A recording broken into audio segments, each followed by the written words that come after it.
February 9th, 2026. We're meeting by Zoom. And we have our first meeting and we're going to start right in. Do I need to, Kayla, do we go around and say who's here? Is that? We can go around and say who's present. Or can you just tell us so we don't have to? Sure. So attending tonight, we have Mary Thayer, Adam Bergold, Risa Smith-Freed, Ray Michkowski, Andy Morris-Friedman, Sharon Parsons, and Mark Dunn. And you are Kayla Lubriel from the land use coordinator in town. That's helps undervaluing all that she does, but yeah, we'll call it. The first item on here is the September 8th, 2025 minutes, which Kayla did up for us. And you all have it. Does anyone, did you all get a chance to take a look at it? Does somebody want to make a motion to accept the minutes from September 8th, 2025? Andy, a second? I actually have a little amendment. Well, wait, let's do the first and the, let's make have the motion and the second, and then we can discuss it. I see.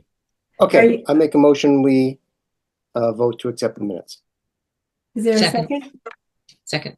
Okay. Discussion, Andy. Okay, thank you. The section on the Angel of Hadley portraits, they're not portraits, they're prints. They're lithographs. Yeah, lithographs. That's it. That's under number 7. That's I would call that a glowing endorsement if that's the only correction. Yeah. Any other comments? Well, why don't we take a vote? Kayla, can you please take us through the vote? Roll call vote to accept the minutes with the one amendment. Mary Thayer? Yes. Adam? Yes. Risa? Abstain for I wasn't present, so. Ray? Yes. Andy Morris-Friedman? Yes. Sharon? Yes. And Mark? Yes. So 701. I think you can refer to me just as Andy now. Yeah.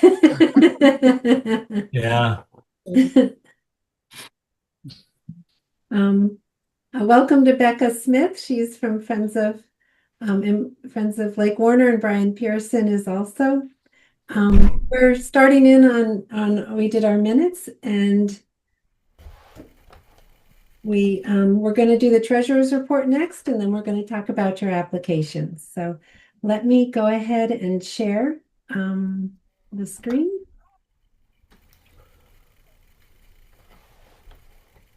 And I actually can make this just a little bigger.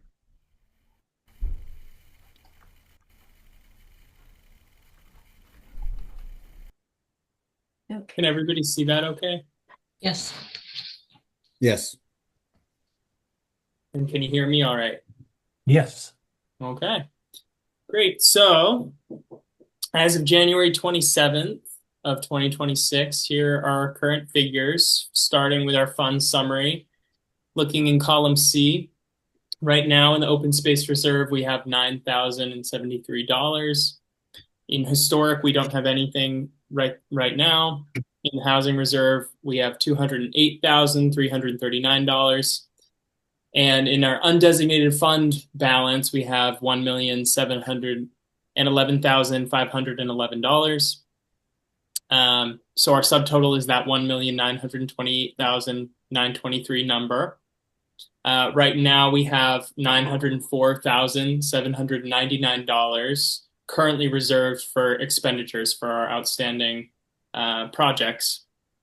And so our total CPA fund right now is $2,833,722 between our reserves and what we have allocated for outstanding projects. Is that supposed to be 2.9? No.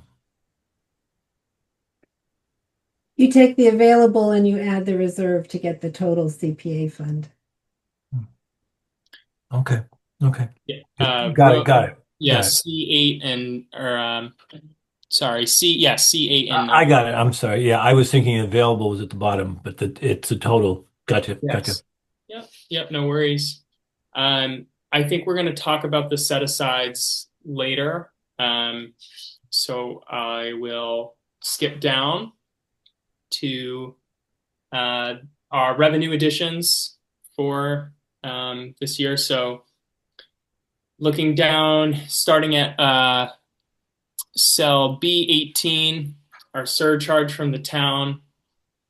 This is only for the last 6 months, so this is not the full year yet, which is why it looks low compared to last year. So that is $178,740. The CPA state distribution, which was released in November, we received $149,042, which was I think a 40.4% match. And then, so that subtotals $327,782 that we are adding to our revenue. And the earnings on investment on our current revenue that we have is $44,131. And so the total that we added to the CPA fund is $371,913. And so, any questions about that? Thank you, Adam. We'll come back to this as we get to Sure. the various things that we'll be going over.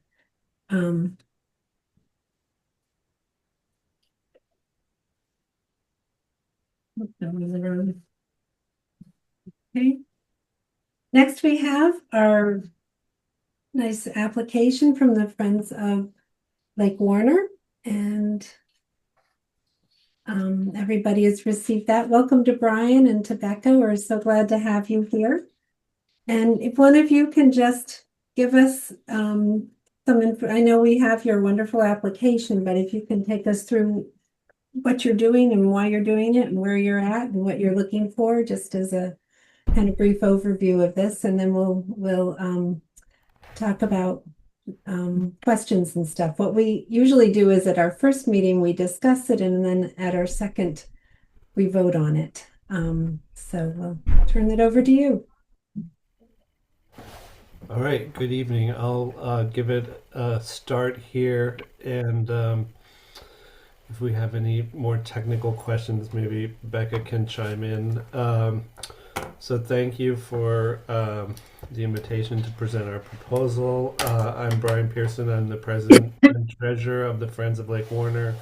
I've been working with the board for about 4 years now.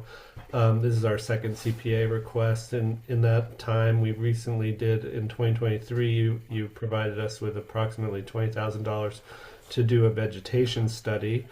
And since that time, we've completed the study and progressed in our restoration planning for the lake. For those of you who aren't aware, Lake Warner is challenged by a lot of the ecological systems resulting from the runoff in the watershed. It's a 27,000 acre watershed that goes from high above Amherst all the way down to the Connecticut River. We have a 70-acre lake that's there based on a dam that the CPA funds also supported to create the lake. And our project that we're seeking funding for at this time is a beginning stage of our restoration related to what's one of our major problems, which is the phosphorus loading in the lake, which is both in the sediment of the lake and also in the runoff of the lake. And we're seeking approximately $10,000 right now to help us determine exactly how we'll go forward with that restoration. Essentially, if we're able to reduce the amount of phosphorus in the lake, it will support a healthier ecosystem and have less aquatic vegetation. It will have less aquatic invasive species, and also reduce the amount of algae blooms and cyanobacteria. All of these factors we feel will improve the condition of the lake to increase recreational activity, which occurs on the lake year round. The funding will be used to essentially create a plan that will tell us how to treat the sediment in the lake. Essentially, the phosphorus has built up over 3 centuries, so we have quite a task here to determine how to treat that. And it also is an ongoing system problem with runoff from the watershed. So we're working with an expert that can tell us, okay, this is how you can treat the sediment, and this is how you can treat what's called the water column, which is the water flowing into the lake.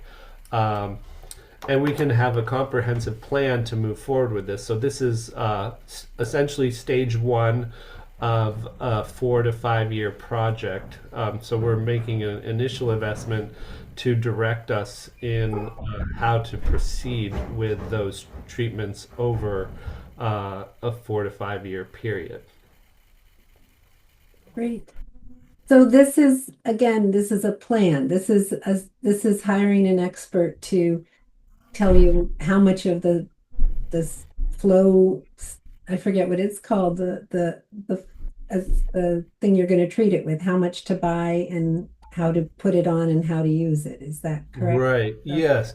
And we have approval from the Conservation Commission for the agent. It's called Foslock, which is approved in other states around New England. And my understanding from talking to the folks in the state of Massachusetts, it's will be approved during 2026 for use in Massachusetts, and we're looking to use it in 2027.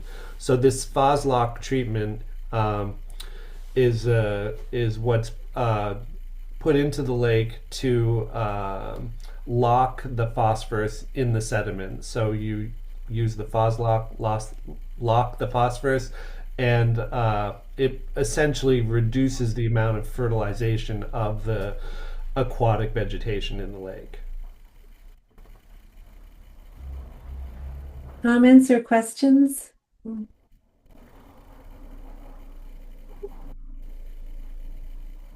Sorry, Mark, you want to go? I was just going to ask how that affects the fish or any other aquatic life, if you want to. I mean, that's something that people can easily visualize. Sure, it actually, will improve the lake by creating more oxygen for the fish, so it can help the fish in the lake.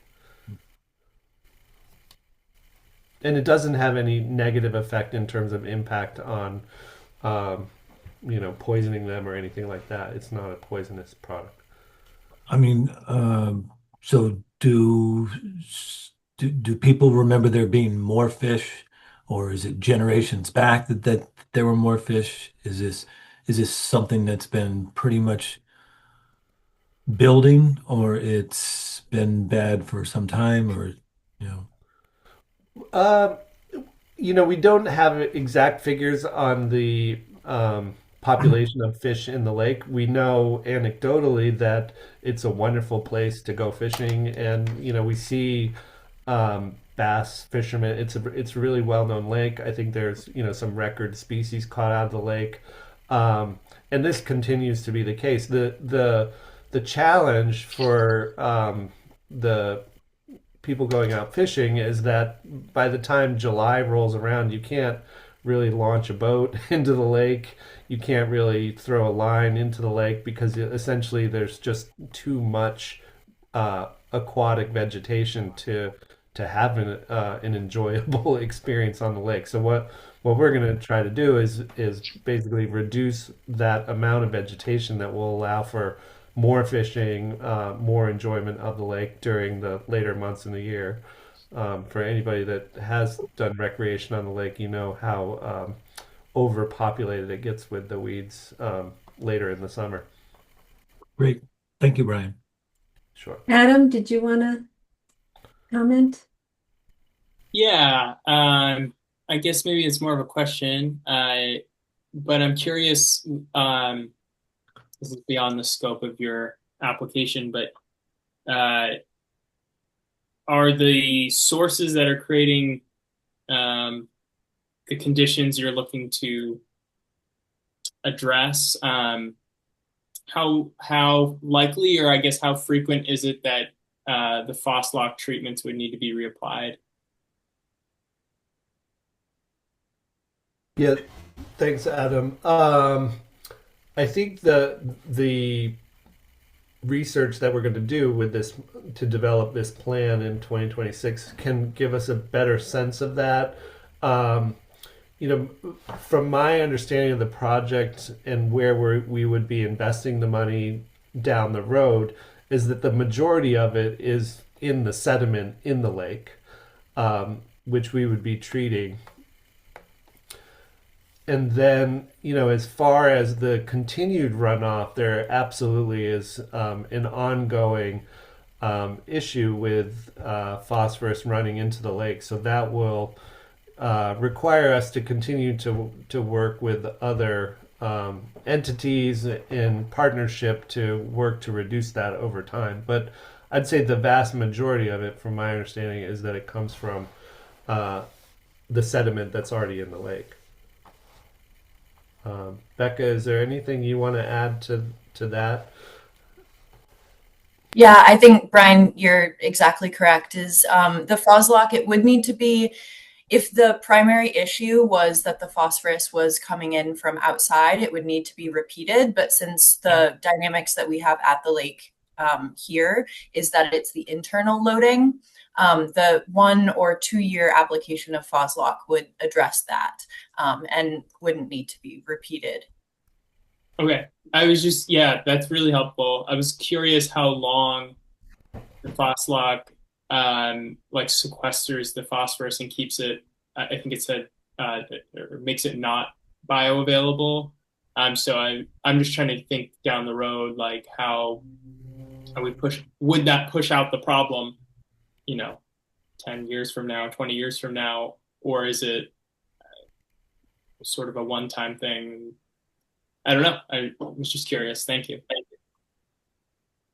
Yeah, and yeah, Adam, I don't want to venture a guess here, but I think you know what we're able to do is use the Foslock, which is kind of best practice and still under the approval process in Massachusetts, but we're hoping to use the Foslock versus another product which is called alum, but it doesn't have as long of a treatment effect as the Foslock. So that's why we're hoping to get that approved by the state and use that next year. Ray, did you have a question or comment?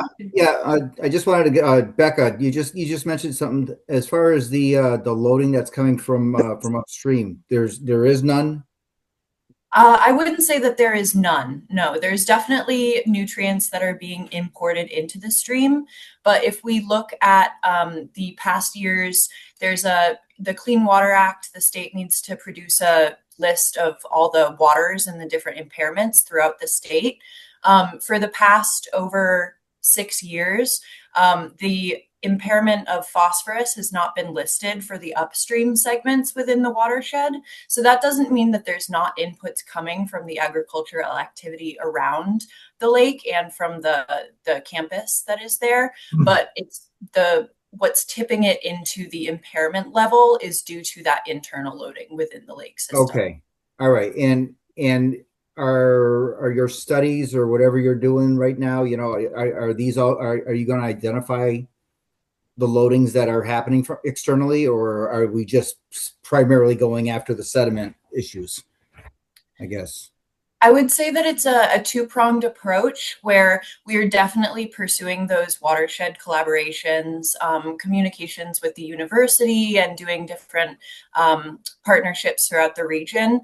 But to get the phosphorus impairment within Lake Warner, the primary thing that does have to be addressed is the internal loading. There's that much in there, huh? There's that much sediment in there that's After, okay. so that's after 200 years of Exactly. I think it's loading. closer to 400. Wasn't So that now- in the mid 1600s? Wasn't that? I was gonna say, when was the broom factory operating? It used to, the corn factory there used to fund Hopkins Academy in the late 1600s. So it's been there a So- while. With the reduced loading, you shouldn't have to come back for maybe 500 years to ask us again. Jerry, I see your hand up. I just wanted to mention that you haven't mentioned the other historical industry on Lake Warner, which was the ice. A lot of ice was taken from that lake and sent even down to New York City at one time.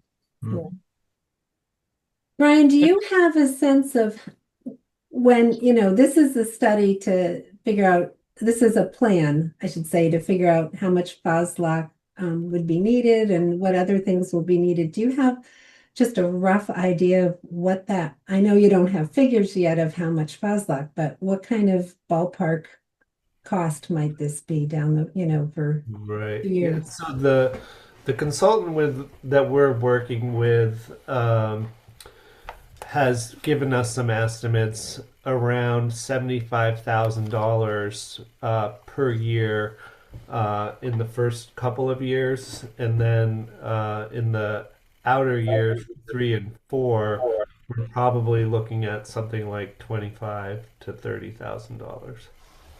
Oh, so about 200,000 or plus. We're thinking about 200,000 over the next 4 to 5 years. And is there potential grants that might help besides CPA that might be? Yes, Okay. yes, we're looking at funding from multiple sources, both public and private. And I noticed that the Friends of Lake Warner are paying for some of this too, a couple thousand. So for the plan. Yes, yes. You were doing 15% and asking for 85%. Thank you. Yeah. Andy?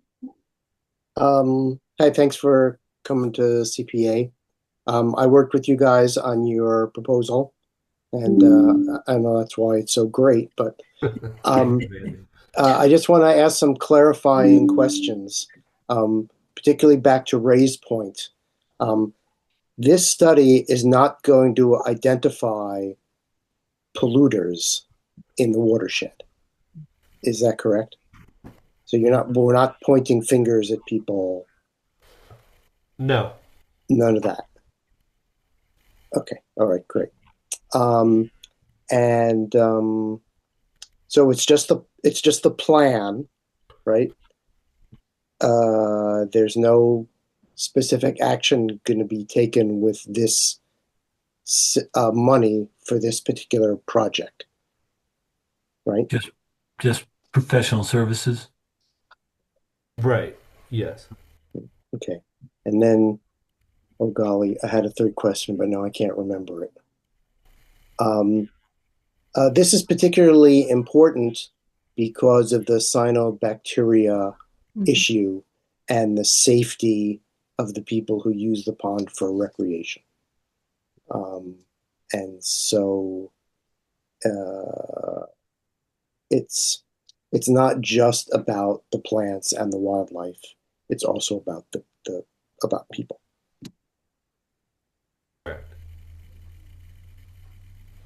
I'm gonna say,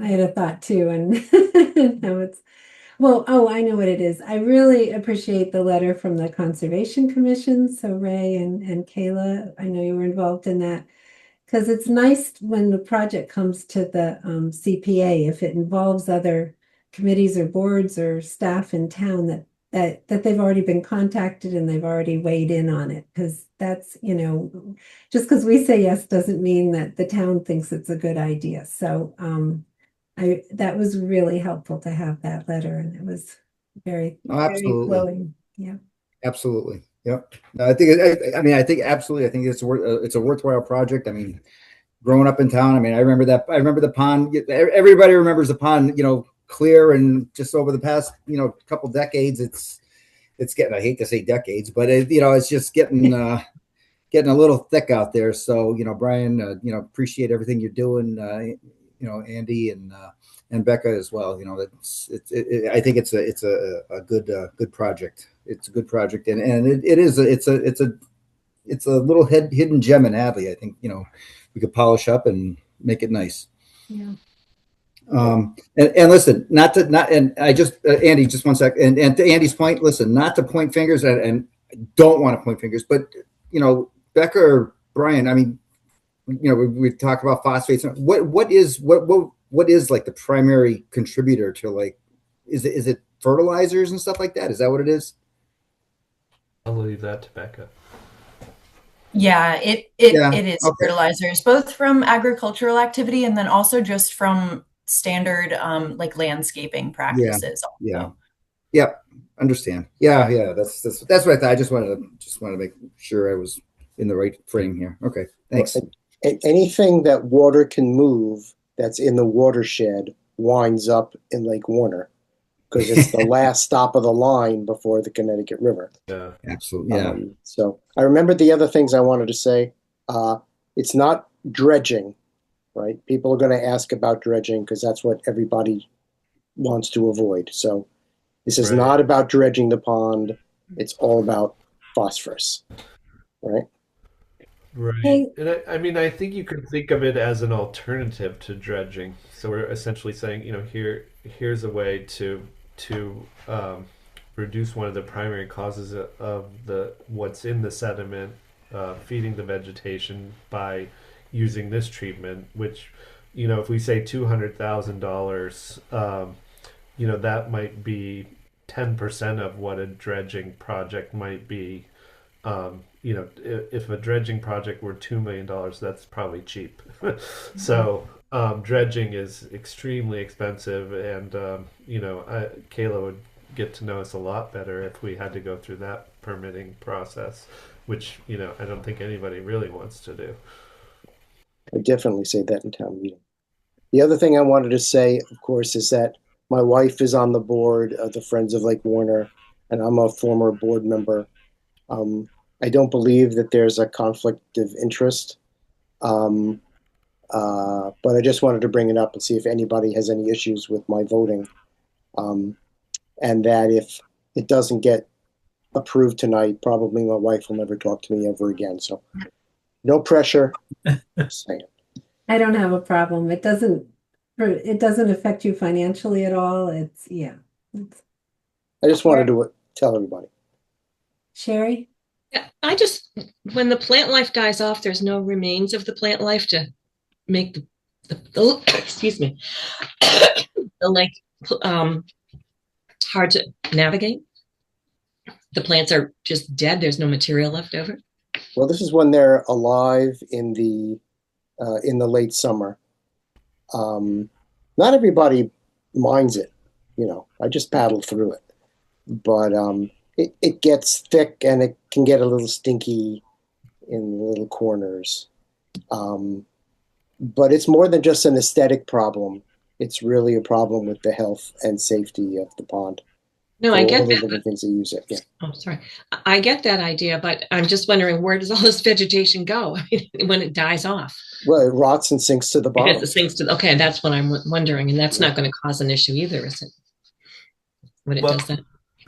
If you have a major die-off of vegetation, there can be problems with the oxygen levels, and it can affect the fish. But when we use the Foslock, essentially you're creating an environment where less vegetation will grow. So there will be less accumulated dead plant material because it never grew in the first place. Is that right, Becca?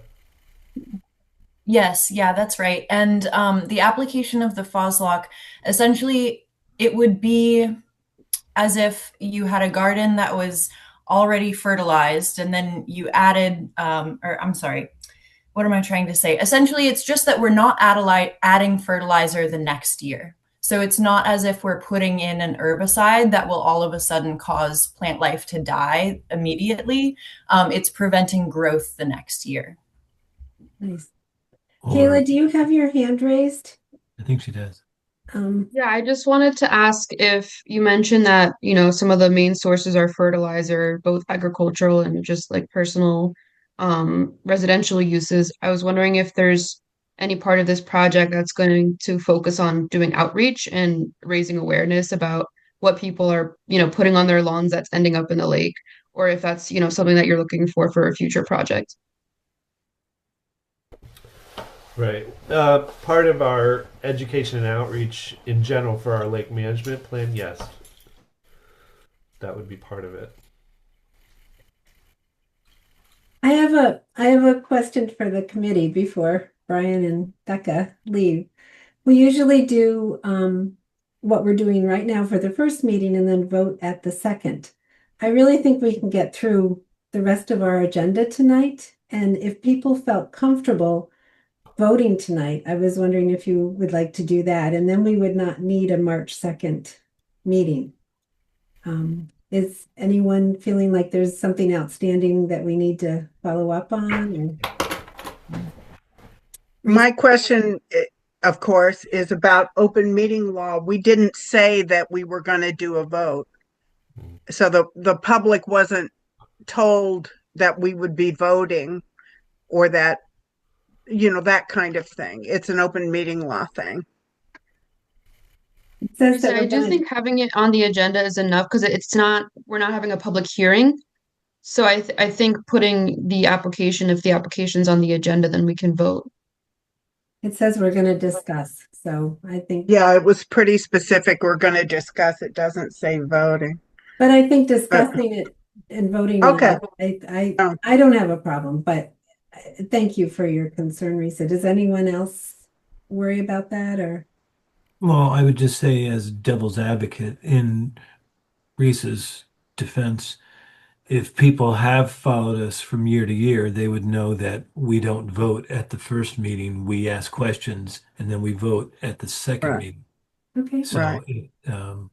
even though it's not explicitly said, so we could step on some feet if we did. Well, we But- can certainly have a very short meeting on March 2nd. That's fine. That's fine. And if people are generally positive, Brian and Becca, you don't have to attend the second meeting if we're just going to vote yes, and Right. we have no questions. So, but that's up to you. We're happy to attend as well, or one Yeah. of us can. Yeah, if there are any follow-up questions. And I think going forward, maybe we could say, discuss and potentially vote. We could give ourselves that option going forward. Mhm. Oh, yeah. Okay. I do have something else. We could take a little straw poll. That's okay because it's not an actual vote. It's just a poll. Yeah. So they can find out how many votes they need to buy. Exactly.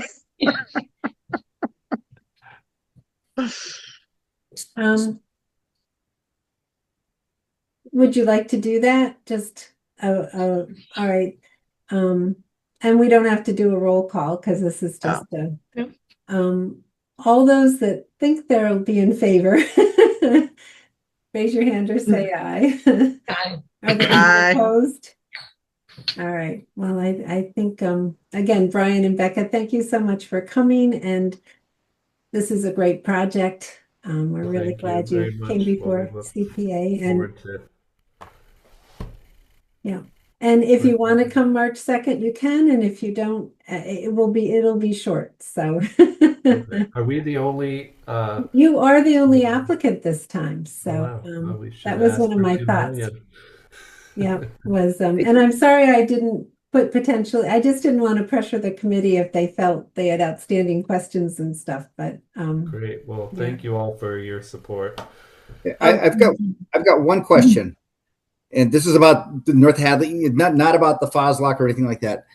The dam, the dam that we rebuilt the dam, or we put, Town of Hadley did the dam, did the bridge and all that business a couple years back. Is it possible to empty North Hadley Pond now? Good question. um, I physically, see yes. Andy. Yes, you can open the gate. There is a gate on the dam that we manage, and you can open the gate up and let all the water out. Of course, we're not allowed to do that due to state requirements of how that operates. Mhm. We are looking into what's called a drawdown, and we're able to do that pending approval from the state and under order of condition from the Conservation Commission to do up to a 3 foot drawdown without. I don't know, Kayla, you could probably explain this more effectively than I can, but essentially we're able to control the level in the lake, and we're able to do it up to a maximum of 3 feet without causing a lot of problems if Okay. we do it in the winter time. Okay. Now, growing up, I mean, I always heard that the valves were all broken and could never empty the pond or anything like that. So They were broken, but they fixed them. very Yeah. good. Excellent. Awesome. Yeah, Awesome. and this would have been a good winter to do it too, because It it was would my have been God. fantastic. That's why I'm asking. Absolutely. Yeah, but you can't just do it. This is Massachusetts. You can't just do stuff without permits first. We almost got there, but we have a little more work to do. But we're working on that as part of it too. Okay. Yep. Sounds good. Thanks. That'll solve your water chestnut problem there, huh? It will help, we think. Yeah. All right. All Thank right. you. Thank you both for coming, and we look forward to Yes. seeing you in a couple of weeks. And as always, you're welcome to stay on, but you're certainly welcome to get off to Okay. the meeting. Thank you all very much. Thank All you right. all. Yeah. Take care. Bye-bye Bye-bye. now. Bye. Next item is to discuss the set aside amounts and the amounts for the CPC expenses. And I'm going to just pull up the report here again and share the screen.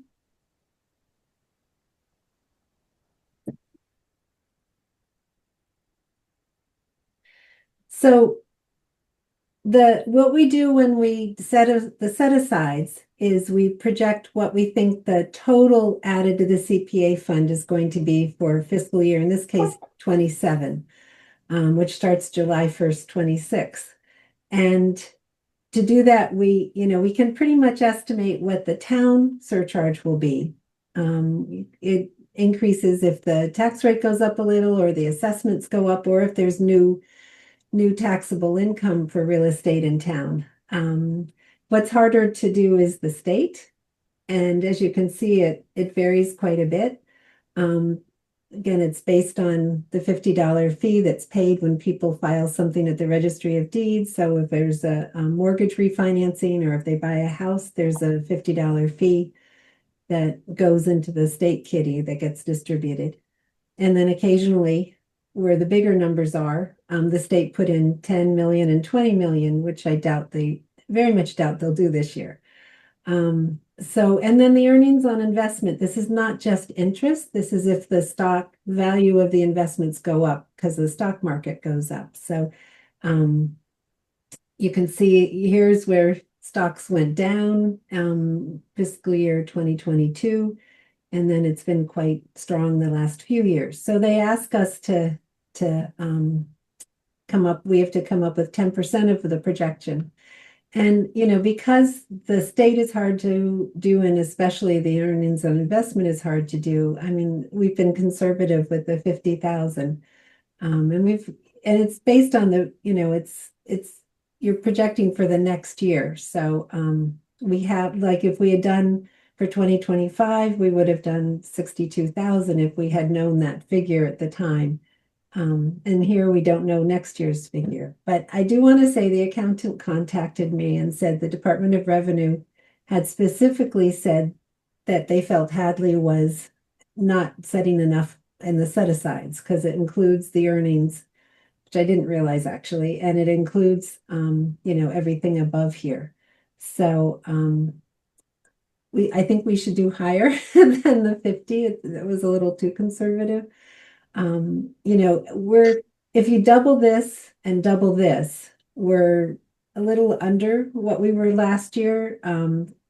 partly the earnings. However, and the surcharge tends to, even though it's halfway through the year, it tends to be more collections in the second half of the fiscal year than in the first. People are a little late for their second payment. It probably catches up before the end of the year. So we're probably pretty well on track to 600,000, if not even a little higher. So, I mean, I had put in just as a suggestion, 60 grand this year instead of what we've been doing is 50. If we really wanted to, make sure we could do the 63,000. But again, it's interest rates have gone down. But again, a lot of this is off of how much the stock increases that, the town has invested the funds. And it's based, the investments are on this 2.8 million that is in the CPA fund. So Mary, it sounds like you're saying that line 21, the earnings includes unrealized gains or It does. losses based Yeah, on it the. does. So that's like a snapshot in time if we liquidated. Exactly. Gotcha. Okay. Thank And you. it's based on the total fund, the Okay. 2.8 million. The state amount is not going up. That's what we've got for the year. We don't know next year's. And it sounds like real estate sales have been a little more robust this year, so maybe that'll go up a little.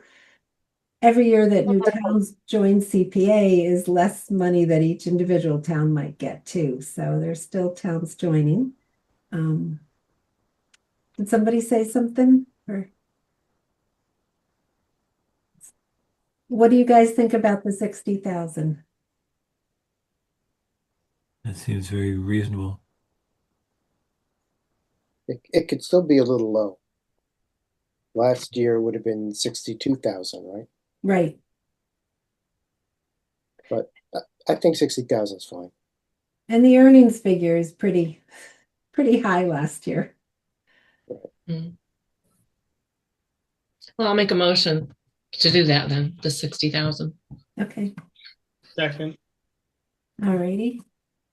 Right, roll call vote. Unless there's any further discussion. All right, roll call. Mary, Yes. Andy, Yes. Sharon, Yes. Mark, Yes. Adam, Yes. Risa, Yes. and Ray. Yes. The other things that we vote on are the CPA committee payroll and the CPA committee expenses. And I've actually had put in too low of a figure. I contacted the town and said, what for our portion, the CPA portion of Kayla's payroll is actually closer to 8,000 this year. So I was going to suggest that we put in 8,400 just to have a 3%, I'm 4%. I don't know what the town is doing. That's not our purview, but just to put in a figure there of 8,400 and then still keep the CPA expenses as 5,000. We don't have much, we haven't spent much other than our fee, 1,750 to 1,750 to the Community Preservation Organization as the town's dues, which I think is well worth it. They do a lot for us.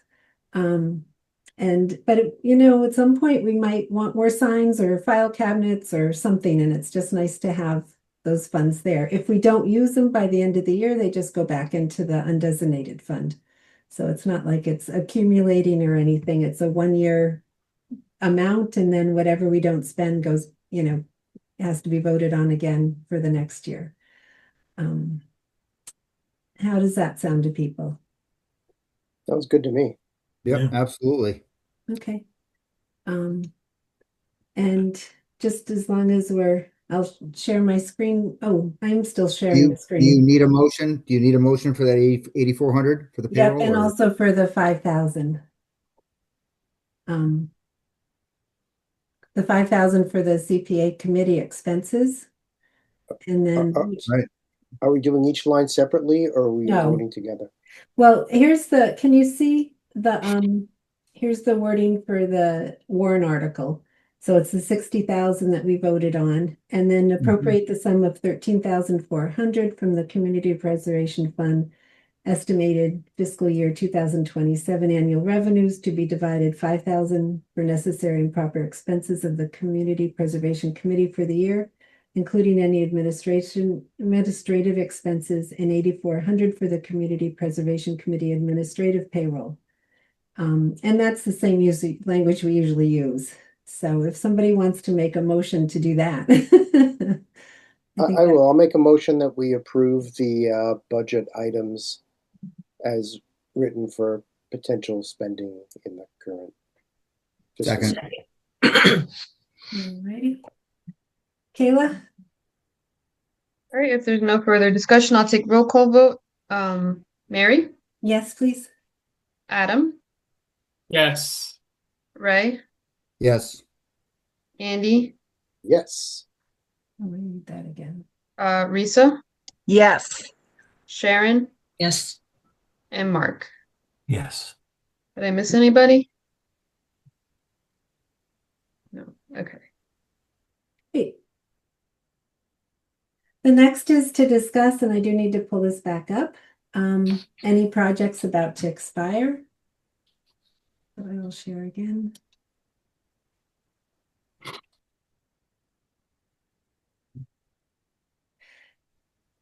And also, along with that, outstanding CPA projects. So I think we'll just go along and go down them. I contacted the various sponsors of each of these applications projects, and everybody responded right back.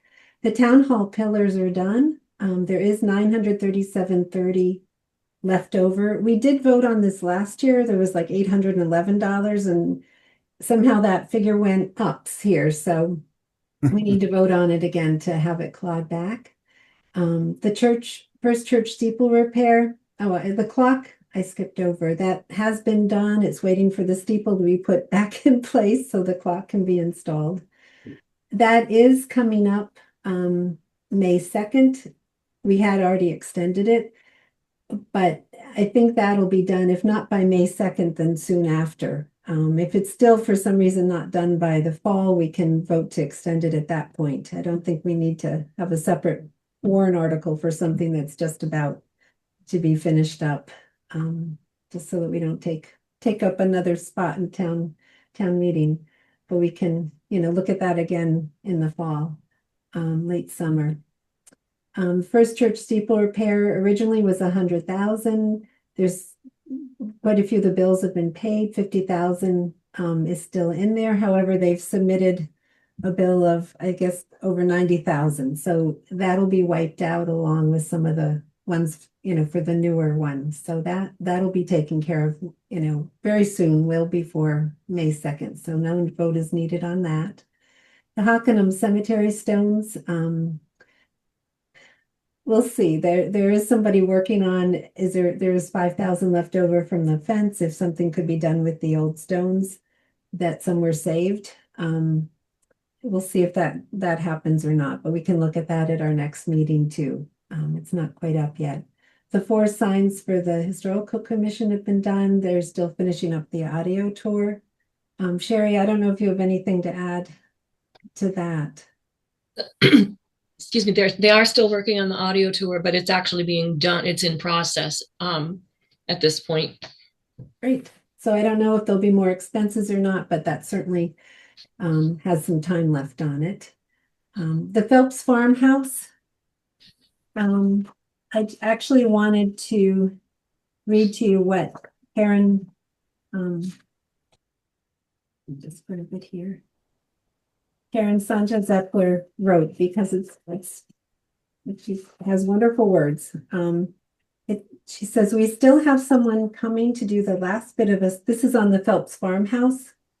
We have still somebody coming to do the last bit of asbestos removal, contaminated soil found in the basement, and so have been waiting to submit receipts for reimbursement until we have that one as well. So the town will have all that paperwork very soon. but mostly we want to say thank you, thank you, thank you. Because of CPA funding, we were able to install the long-term temporary metal roof on the 1816 house in November, ahead of the first of this winter's many snows.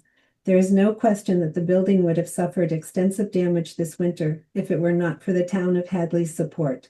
Instead, it is standing straight and tall. Both roof debris and other debris from the basement were removed from the property as well. As I believe you know, this past fall, we received a $100,000 grant to stabilize the Phelps Farm L from the Pioneer Valley Planning Commission, funded by the Paul Bruin Subgrant Program of the National Park Service. That project needs to be completed by the end of July 2026. It requires National Park Service review for other work done on the building. So after the urgent work now completed on the main house, we intend to wait to expend the final portion of the awarded CPA funds until we have completed the Bruin grant work on the L. And then if you need any more detail, let me know. Ever so gratefully, Karen. So that's really nice to know. It did what it needed to do in the short term, and they're progressing right along. The town hall exterior study has been done, and the town hall space needs really hasn't started. And the town basically has said, these are both on hold till we get budget and everything else in order first. So that's not their focus right now. The back fence at the old Hadley Cemetery is done. It looks really nice. There probably are some more bills coming in for it. Again, we'll wait and see after the bills are all finished through what's left over, and we can look again at this in the fall. The old deed and mortgage for the Historical Society, which was just voted on a year ago, last annual meeting, is all finished. They've been conserved, and there is $150.73 that we can claw back because that is extra.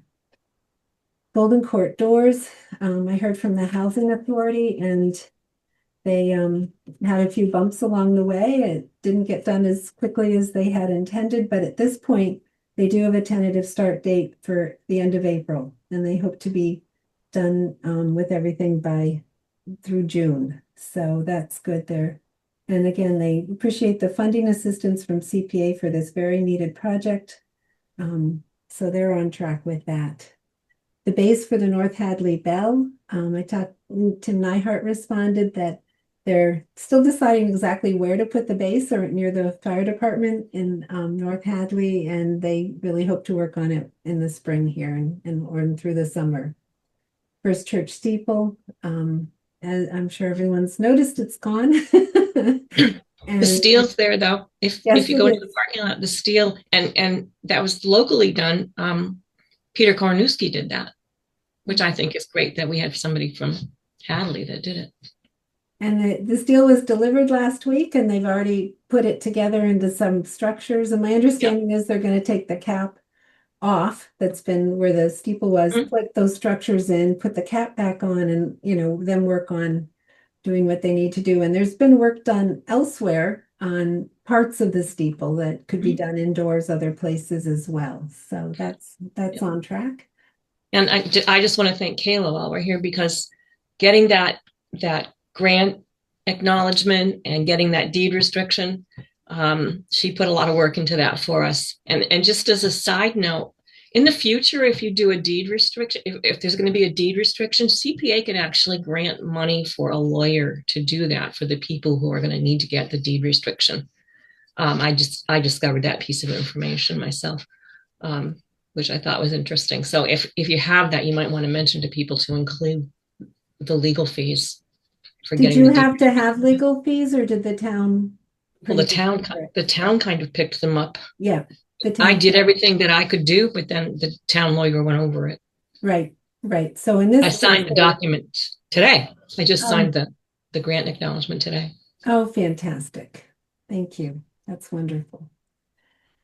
Yeah, that was the deed restrictions and the historic preservation restriction were things we had to figure out. So APRs, it's so grateful for these landowners of these farm land to be patient because APR is not a fast process. According to Kayla, the Riley APR paperwork has come to Hadley and that's been sent to the town accountant to be paid. And she's still waiting, the town is still waiting for the other 3 APR paperworks to come in. And as soon as they come in, they'll go right to the accountant to be paid as well. But they're certainly on track.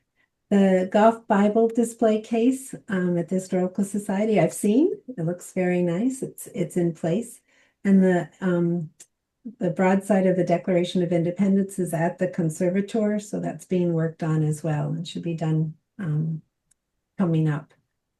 And the Historical Society has interviewed some archivists, and they've made an offer to one, and they're waiting to hear if that's going to be if that's going to work out for the person they've offered it to.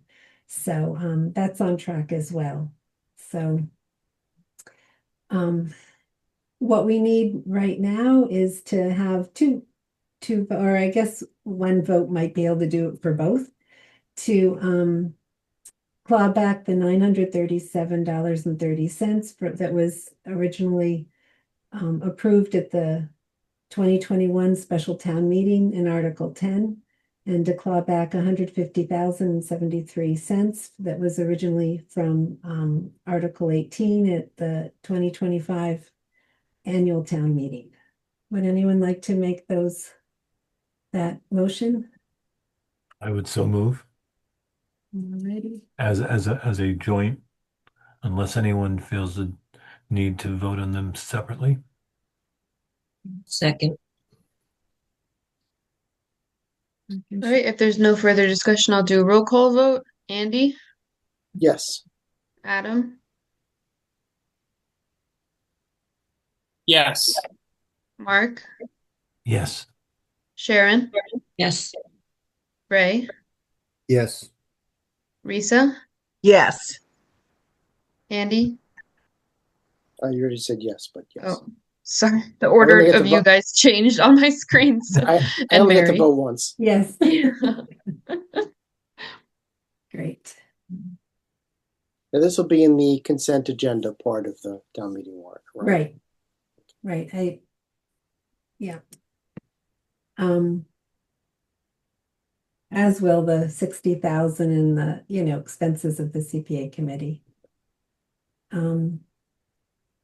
Next we have expiring terms on the CPC committee. There's just 2 this year. It's myself and Adam. And we'll wait for Jennifer to send out her request if we want to be on or not. And I certainly am interested, and Adam has said he is too. So of renewing. So but those are the only 2 that are coming up. I think we would be lost without your guidance I don't know. organization. Thank God you're staying. Absolutely. Thank you. Absolutely. Well, it's a great group of people and a great committee to be on. So it's a lot of good gets done through it too, which is just fabulous. It's not just the signing bonus that interested you. Oh my goodness. Let's see. Review of the draft of the CPA report for the annual town meeting. Do I need to pull that up, or I know you all were given it? Was there any comments on that? I'm gonna hope that Jennifer can make it onto one page, because I know she doesn't want just a few things on a second page, but there was a lot of articles last annual town meeting. 4, 6, 8, 9 articles. So it took a bit of space on the annual report, but Very thorough. I have a question about the report, yes. which generally I liked.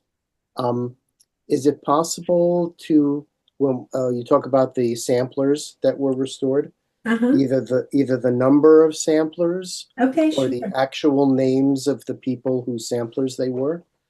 So it's in the in the report, which is.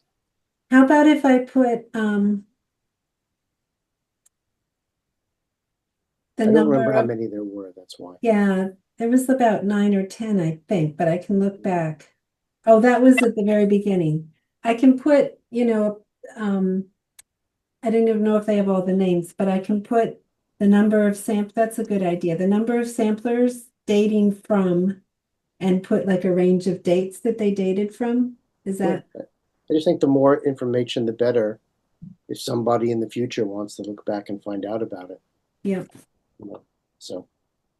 Okay. No, that's fine. That was it. Thank you to Good idea. Alan for his good work. Yes, very much so. Any other thoughts on it? It has all our names on it, so I like to make sure nothing else stands out. Lot got on, and I updated the year-to-date. Oh, yeah. Are you going to say that Andrew Kopacki has left? Well, he didn't leave until He hasn't left yet. he hasn't left yet. Okay. So, I think I'll wait for next year's, and by then they may have, certainly the replacement too. So it'll No flow. problem. So one thing in writing this up, I just wanted to, I've got a list here. I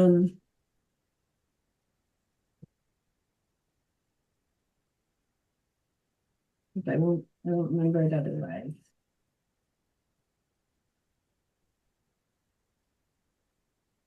Unless I can find it. I was just thinking of, here it is, in doing it, all the stuff we've done over the last few years. There was quite a few mentioned there, but I mean, kudos to the committee and everybody for their input and various people that have worked on things. But part of it was, this is like the shortest agenda I've done up in quite a few years. And, it's like, wow, we've gotten a lot done. The CPA plan updating was huge, the application being redone, the bylaws revised, the website enhanced, those frequently asked questions are quite thorough, signage even at CPA projects to help bring people's attention to them. We got alternates approved. So, if somebody leaves a committee, doesn't always work, but hopefully there's, potentially an alternate ready to jump in, or if somebody can't come to a meeting. The brochures for the annual meetings, give a lot of information. The old files digitized. Kayla's been working hard on gathering them together and getting them all digitized. We learned about bonding and grant agreements, deed restrictions, historic preservation restrictions. It's a lot. So, and then hopefully, bringing up to year-to-date information too, trying to have people just understand better the value of the CPA and what it can be used for and what it has been. So anyways, that was when I was doing the agenda. It's like there's not extra stuff to put on here right now. So doesn't mean there shouldn't be or couldn't be, but it's been great to get through all that. So I've got a short coalition update. yes, I can go talk right about. ahead. Oh, should I do that now? Well, we just have a few more things on here, and I was going to put that under housekeeping. I'm happy to wait. Just, for what to present at town meeting, is everybody happy with us? Just Kayla and I can update the usual CPA brochure we've been doing with what's been accomplished in the last year and year-to-date stats and stuff. I think people really appreciate having that information available. Yeah, absolutely. Yeah. Agreed.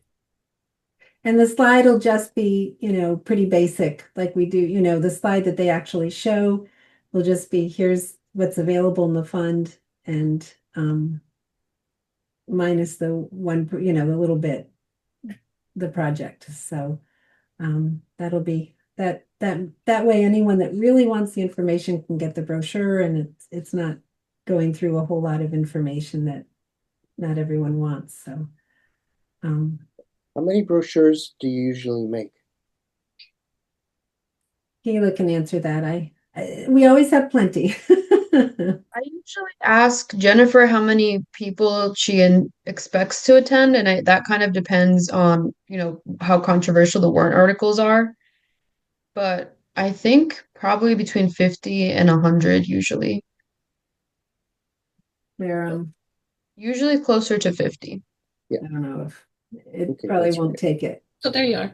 Yeah, it's too hard to do it this way. I'll put it right in front of There my you go. face. Yeah, Yeah. so Keela does a great job with those. Conflict of interest training. These are just a little bit of housekeeping. Just a reminder, each board and committee is supposed to do it every other year, the actual training, and fill out the acknowledgement every year. I think we're due on this committee for doing it this year. So I'll send out the link. It's That would be great. I've already done it for historical commission. Does that count? I believe Yeah. so. I think so. It does. Yeah.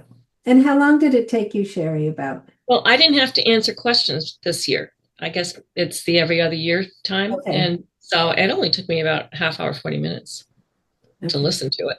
That's all I had to do was listen to it and print my certificate. Right. Yeah. Good. I think that you did that. I think that is the training because, every other year you just have to fill out the acknowledgement. And then the training, My husband had questions on his. I didn't have any questions. I don't know Okay. why they were different. Okay. Well, thank you. So if you haven't done it for another board or committee, I'll send out the link to everyone anyways. Coalition update, Andy? Oh, yes, let me get up my notes. Okay, so there's some big things happening at the CPA Coalition. They finally hired their new lobbyist or outreach coordinator. I don't even know what they're calling him. But Mary and I had a nice Zoom meeting with him, and he seems like a good guy. Also, they're going to be losing their office space, so they're looking for some cheap place in Boston to set up an office. Good luck with that. Sounds like an oxymoron. Yeah, there's two acts in the legislature concerning CPA. One is to increase, both about housing, to increase the mandate for housing for 30%. And that if money from the other set-asides aren't spent within 3 years, they automatically go to housing. Because towns are having a lot of trouble spending their housing money. We know what that's like in CPA. And I'm sorry, Andy, say that again. So instead of 10% going to each set aside, they'd want 30% going to each set aside? No, just the housing. Wow. Yeah. It's Okay. more likely that these bills will not go anywhere. Yeah. But they are out there. There's a couple of others. The coalition is going to have a new website, which should be up very soon. They're saying that the state match will be around 16% for next year. That's the base match. It was Of course, 18% this year. Yeah. Hadley's in the sweet spot, so we're going to get more than the 16%, but it probably won't be above 30 for us for sure. There's an in-person meeting in the coalition in Boston on March 10th, which I'm probably not going to go to because I'm not going to drive out to Boston for a meeting. But if somebody wants to go, they'd love to meet the Hadley people. And then the big news is that Boston is considering raising their CPA percentage to 3% from 1%. And that would really put a big drain on the trust fund. So everybody is holding their breath. I know we get 159,000. They get 20 million. So Yeah. Boston sneezes and we all get pneumonia. Yeah. So that's how it Wow. works. Yeah, and that's the news from the CPA Coalition. I did have mentioned previously, Coalition is changing from sort of an advisory role to an actual board of directors for the 3 employees now. And so they're going to reduce the number of people because I think there's now 26 members of the coalition. And so I'm probably going to get thrown off. But that hasn't happened yet, and we'll just see what happens. Well, thank you for being on it, representing Western Mass and Hadley. Yeah. As Well, long as you don't get deported. I'm the only person not from the Boston area in the Wow. confederation. Wow. So, And also probably one of the smallest towns too. yeah. But it's my favorite committee I'm on because I've never had to do anything. But attend. So This is a man that did an awful lot for the CPA plan update and helps everyone with their applications. right, So I don't believe. Well, that's for us. I don't mind helping us. Oh, I see. The coalition. Right. Yeah. Right. Yeah. Right. Yeah. So that's the deal. So that's the update. Thank you. Yeah. Boston has a complete 100% dedicated staff person to them, to the CPA committee, because they get 20 million. They have engineers, they have lawyers, probably everybody else that funds goes towards. Yes. Well, CPA is it's been so successful that it's starting to crack under the strain. And really, towns, the rules to CPA are kind of like going out the window. Towns are kind of doing whatever they want, and nobody's stopping them because nobody wants to say that people are doing whatever they want because then people will do whatever they want, right? So I don't know what's going to happen with that, but we'll see. So. All right. Well, I had picked out some meeting dates for the fall just in case we didn't meet again, but we can either talk about it now or, well, I'll say what I wanted to suggest. I checked. It's hard because Labor Day is September 7th, and we can't go too late because we have to have the warrant articles into the town before, and then for them to have enough time before the special town meeting. But CPA articles are easy to fit in because it doesn't affect other boards and committees or money for the town. So Jennifer said she felt if our second meeting was September 14th, that would be fine. And the first meeting could be either August 24th or August 31st. So I don't know if people I like putting it out there this far so that everybody can sort of plan around it, but also any applicants can plan around it too. So does anyone have any preference over August 24th or August 31st? And are there any conflicts with holidays or with stuff like that? I think we're okay with the Jewish holidays. I did check the calendar. Yeah. So I think that's not an issue. And then Labor Day is the 7th. Right. So if we do the 31st and the 14th, I think. 31st is the Sunday before school starts on that Wednesday. So, people tend to be coming back into town if you're at that stage. But well, we can firm it up next time. I just wanted people to check whatever they needed to check, or I know it's hard to plan vacations and stuff like that, but flip a coin. I think we'll all be here. Yeah. I sort of prefer the 31st just because it is less into August, and I think people are more likely to maybe be finishing up plans and. Yep, absolutely. So we'll plan on the 24th and the 14th, the 31st, sorry. Yeah. That's only 2 weeks between meetings. The 3 weeks is nice if there's a lot coming in. On the other hand, just, sometimes it's really nice to have that extra week. Now that I'm talking out loud, only because if there's things we want to look into or have questions or contact Stuart Saginaw about, it is nice. It is actually nice to have that third week. So then you're talking the 24th of August? 24th, yeah. That would give us 3 weeks in between, with applications due the 1st. Yeah. I think that's fine. Okay. All right. That actually, I like the 3 weeks if. I think August 1st is a Saturday. That's fine. Okay. It's, they send it in by, we just ask, and the reason that's pretty early, 3 weeks, but again, everybody, people, if they're away or whatever, they aren't probably going to be reading through applications. So it gives it gives us a little more chance to make sure everyone gets a chance to look at them. Good. Anything else before we sign off? Yeah, I was looking through the minutes about some proposals that people on the committee were interested in kind of shepherding. And I just want to encourage people again, maybe for next meeting, since it's going to be pretty short, we could talk a little bit about process and what your ideas are, how we can help each other get these projects going. And, you know, as great as CPA is, there's always room for improvement.